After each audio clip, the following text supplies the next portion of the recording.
Welcome to the Economy Magazine. I'm Benjamin Chong Alfares with a top economic report. On today's program, African wildlife remains a controversial issue, and farmers make the desert bloom in Burkina Faso. First, the headlines. The European Central Bank preps for an imminent program of sovereign bond purchases with few options left to counter the risk of deflation. ECB President Mario Draghi said all members of the ECB's Governing Council are determined to fulfill our mandate, hinting that quantitative easing would happen soon. Price inflation fell to a negative 0.2% in December, well below the 2% target, raising fears of deflation, where falling prices lead to job losses and lower output. The ECB's Governing Council is expected to announce plans for a quantitative easing program at its meeting on January 22nd. Any decision that the Governing Council takes is always both motivated and restricted by its mandate to ensure price stability. As in the past, the Governing Council will always comply with EU law. India cut its key interest rate by 25 basis points to 7.75% at an impromptu meeting on Thursday in an effort to boost economic growth. The cut, which is expected to mark a steady easing of monetary policy over the coming year, boosted the benchmark Sensex up 2% in early trading. Wholesale price inflation has been at or close to zero for 2 months, and consumer price inflation stood at 5% in December. The decision may indicate the start of a loosening cycle, offering much-needed relief for India's indebted conglomerates. Brazilian auto workers are protesting the dismissal of employees in the struggling car industry, with 800 layoffs and another 1,300 planned. Car sales in Brazil, the world's fifth largest auto market, slid 7.15% last year to 3.5 million units, the sector's worst showing in 5 years. According to the Association of Manufacturers, 12,400 jobs were shed across the year. Thousands of workers from Volkswagen, Mercedes, and Ford plants blocked a Sao Paulo thoroughfare as they protested on Monday. We have families to support. We are close to retirement and then they fire us. We can't find other work because of our age. Egypt's stock market received a boost on Wednesday as it allowed trading in exchange-traded funds for the first time. The introduction of ETFs will also allow for the emergence of market makers in Egypt, potentially boosting liquidity. Stock market officials hope the funds will help boost the index back to where it was in 2008. The main stock index rose about 30% in 2014, and trading volumes have rebounded above levels seen in 2010. The exchange-traded funds will buy from the 30 shares within the EGX 30 according to their relative value in the market. When it enters the market with a large capital to buy these shares, naturally the share prices will increase. During the 1980s, more than half of Africa's elephants are estimated to have been wiped out, mostly by poachers hunting for ivory. Though a public awareness campaign has helped reverse the situation, the associated costs of saving African wildlife poses new challenges. More in this report by ITV News reporter Daniel Roth. Vehicles letting elephants pass is a daily scene in Hwang. In this 15,000 square mile natural park in Zimbabwe, there are about 43,000 elephants. But their numbers are growing each year, and authorities are having trouble coping with the cost, so they are planning to sell some of them, taking them from their natural habitat. As part of mitigation measures to try and control the elephant populations, we as parks, we are considering actually finding methods of reducing, like live sales. We're also considering translocation to other areas. In all, some 60 elephants could be sent to France, the United Arab Emirates, and China. Their price? Between $40,000 and $60,000 each. We have actually received quite a number of offers from various countries, from Europe, from Asia. The sale is, of course, opposed by animal rights associations. Meanwhile, the park says the revenue could be used to contribute to the functioning of Hoang. The annual cost of each animal is estimated at $500,000. We have an estimated over 40,000 elephants within Hwange National Park, and this means that we require a lot of fuel to pump water here. As I've said, that we need 200 liters a day for each elephant, so you can multiply that by 45, which gives us 90,000 liters per day that we require just for elephants. The elephants face myriad challenges in Zimbabwe, including ivory poachers, who killed more than 300 last year, as well as this sale. The path forward for these great creatures is a hard one. And we're joined now by Jordana Mosseri, Managing Director at investment management firm Clarity Capital, for a look at the top hedge fund industry trends in 2015. Ms. Mosseri, thanks for joining us. Thank you for inviting me. So what is the situation in the hedge fund industry? I mean, are investors putting more assets into hedge funds, or is the industry on the decline following growing regulation? Okay, so the hedge fund industry is always changing. We have always to be on top of the industry to really understand trends and movements. Despite all the history and the media stories with a negative aspect about hedge funds, actually the reality of the industry is pretty different. We see a lot of funds, smaller funds closing, but in total terms, we see the industry growing at high levels. We are estimating numbers as $3 trillion, of which 1/3 is coming from the top 25 managers. Okay. So high concentration on top names and growing industry despite the media. Of course, there is a lot of regulation since 2008. The regulators started to working hard to ensure the industry, especially the European regulation. We have a new regulation in Europe especially for U.S. funds marketing in Europe. We should know that the European market represented 25% of the U.S.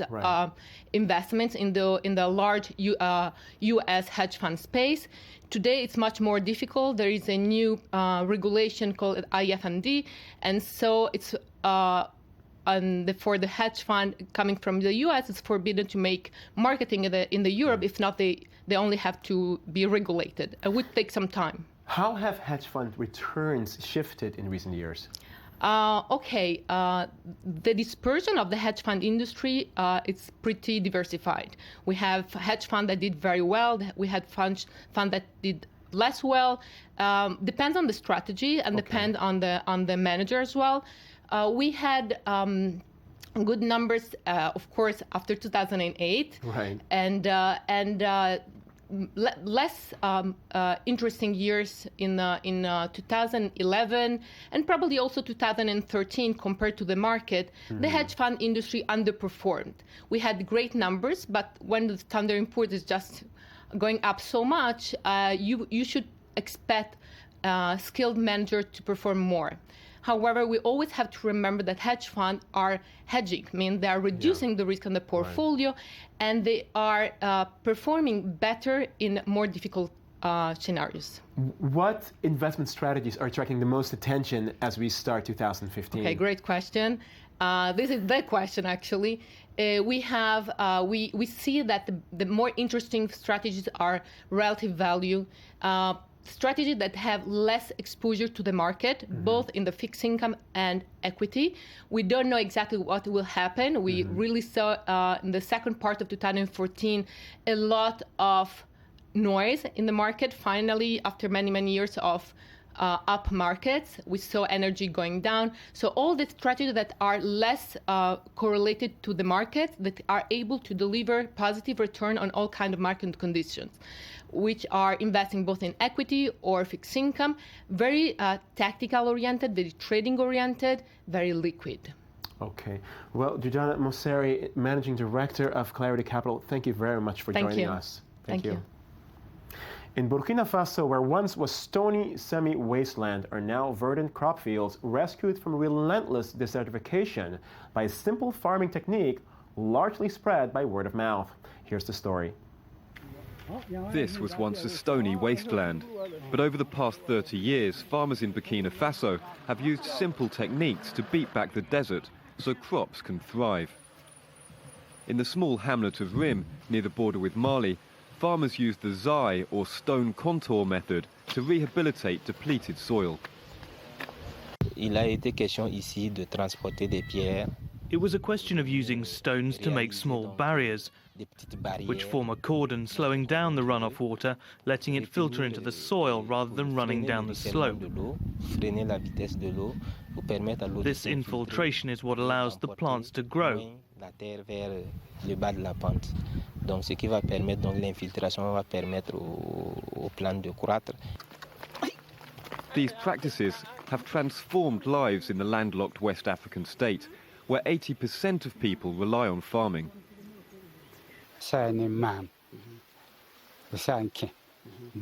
I have a family of 11 people. At the moment, my store is full of grain I haven't touched. I also have plenty of beans. This is thanks to the technique of stone barriers, which we introduced.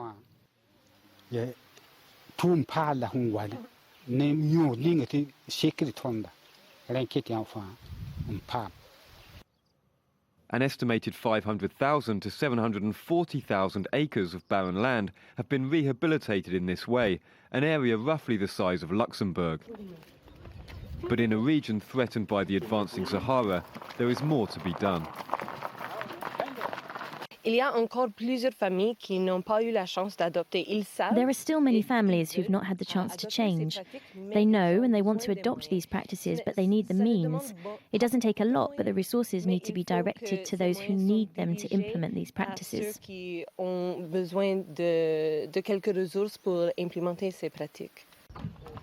The success of sustainable farming is bringing food security to the impoverished former French colony. But it's also helping stop a rural exodus that's straining resources in urban centres. Instead of being lured by the city, a new generation of young villagers see their future on the land. And now we take a look at some other stories that we picked especially for you from the World Press in Media Watch with Daniel Ross. Daniel. Hey, how's it going? Good. Encryption. Encryption. David Cameron, Prime Minister of England, said one of the dumber things that's been said in recent history about the internet. In the wake of the terrorism in France, he made a speech saying that he wants to ban encryption. He actually said, and I quote, "In our country, do we want to allow a means of communication between people we cannot read?"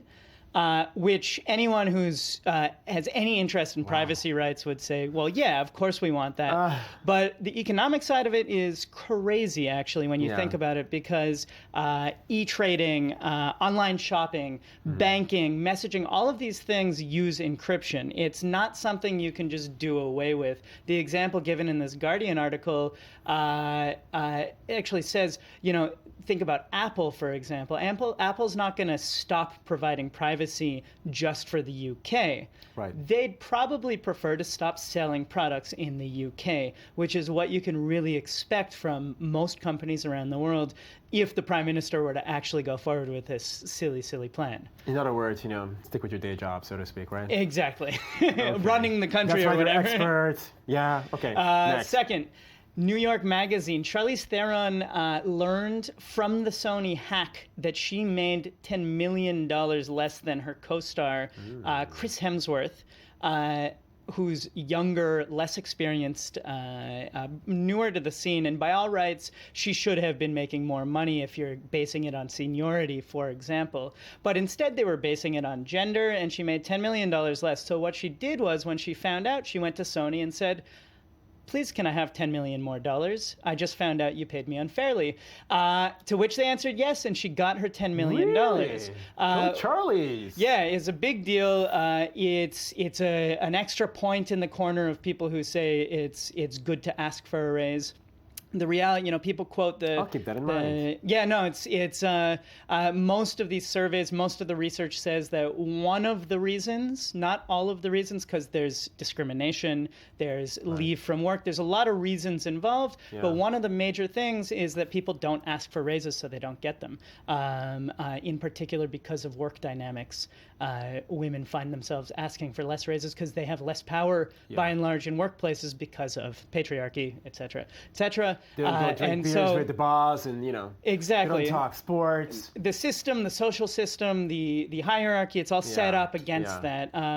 One of the interesting things to note is people contend with the 77 cent mark. It's actually 9 cents is the difference, the gender pay gap. Wow. Thanks very much, Dan Roth. Thank you. Okay, well, that's The Economy Magazine for today, your daily source for economic and financial reports at i24 News. I'm Benjamin Chong-Faris. Thanks for watching. Do join us again tomorrow for more.